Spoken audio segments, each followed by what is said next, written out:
10 இதயத்தை அறுக்கிறவர். அவர்கிட்ட அப்பாயின்மெண்ட் வாங்கணும்னா 6 மாசத்துக்கு முன்னாடி வாங்கணும்.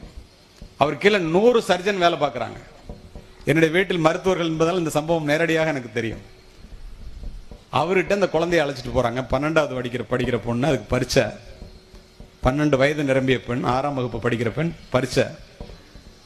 பரீட்சைக்கெல்லாம் போக வேண்டாம், நீ உயிரை காப்பாற்றணும், ரொம்ப நெஞ்சு வலிக்குதுன்னு கஷ்டப்படுறேன்னு சொல்லி டாக்டர்கிட்ட அழைச்சிட்டு போறாங்க. குழந்தைன்னு உடனே அப்பாயின்மெண்ட் கொடுத்துட்றாங்க. சின்ன டாக்டர் பார்த்துட்டு பெரிய டாக்டர்கிட்ட அழைச்சிட்டு போறாங்க. டாக்டர் டெஸ்ட் பண்றாரு.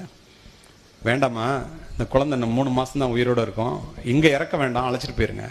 இதயத்திற்கு வருகின்ற இரத்த குழாய்கள் எல்லாமே அடைபட்டு போய்விட்டது. கதறுகிறார்கள், பதறுகிறார்கள் பெற்றோர்கள், எங்களுக்கு ஒரே ஒரு பொண்ணியா, எப்படியாவது காப்பாத்துங்க.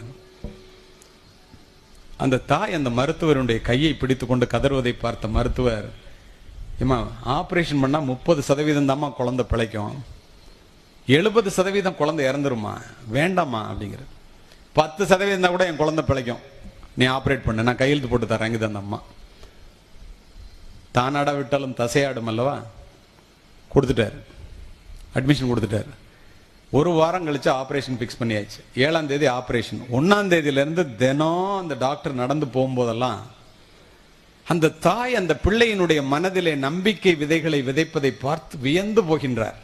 10% இருந்தா கூட நீ பொழைச்சுக்குவ, நம்ம வணங்குற இறைவன் இதயத்தில் இருக்காரு, ஆப்ரேஷன் முடிஞ்சு வீட்டுக்கு போவோம், இப்படியே தினம் சொல்லுது. என்னடா கொஞ்சம் தான் வாய்ப்பு இருக்கு, இந்த அம்மா இவ்வளவு ஹோப் கொடுக்குதே அப்படின்னு நினைச்சிட்டே போறாரு. இப்படி நினைத்து கொண்டு போகும்போது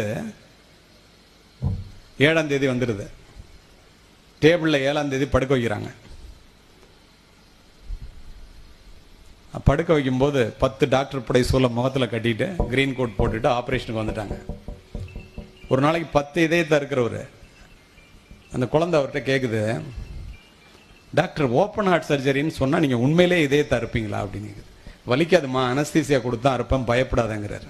அந்த குழந்தை சொல்லுது, I don't have any fear, எனக்கு ஒன்றும் பயம்லாம் இல்லை, நான் கேட்குற கேள்விக்கு பதில் சொல்லியாங்க. ஆமா இதயத்தை அறுப்பேங்கிறார். அப்ப சொல்லுது, எங்க அம்மா சொன்னாங்க, தாயை பற்றி பேசிக் கொண்டிருக்கின்றேன், தாயினுடைய சக்தி எவ்வளவு பெரியது என்பதை தெரிந்து கொள்ள வேண்டும் என்பதற்காக இதனை உணர்த்துகின்றேன். ஆமா இதயத்தை அறுப்பேன் அப்படின்னு சொன்ன உடனே எங்க அம்மா, நான் வணங்குற தெய்வம் இதயத்தில் இருக்குன்னு சொன்னாங்க, நான் கடவுளை பார்த்ததில்லை, நீங்க இந்த இதயத்தை அறுக்கும்போது கடவுளுக்கு காயம்பட்டு விடாமல் அருங்கள், ஆபரேஷன் முடிஞ்சோன்னு நான் பொழைச்சுக்குவேன், கடவுள் எப்படி இருக்காருன்னு கேட்பேன், நீ சொல்லணும்.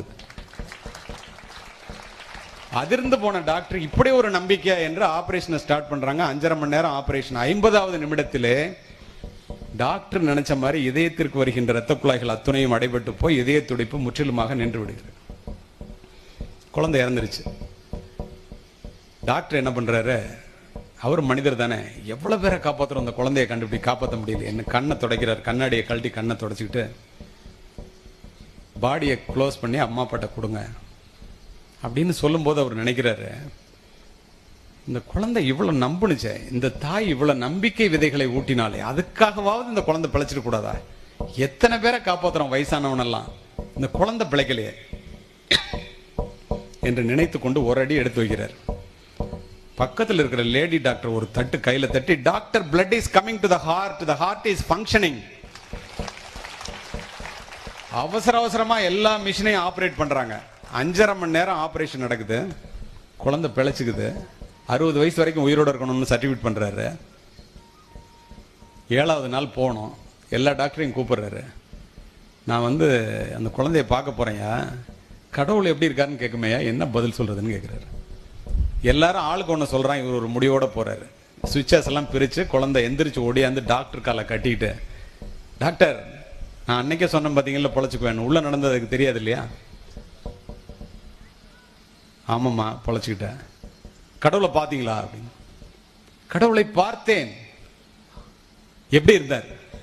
கடவுள் இப்படித்தான் இருந்தார் என்று கையை பின்னால் காண்பித்துக் கொண்டு அந்த டாக்டர் நகர்ந்து கொண்டார். மாணவர்களே, மாணவிகளே, அவர் கை காண்பித்த இடத்திலே அந்த ஏழை தாய் நின்று கொண்டிருந்தார்.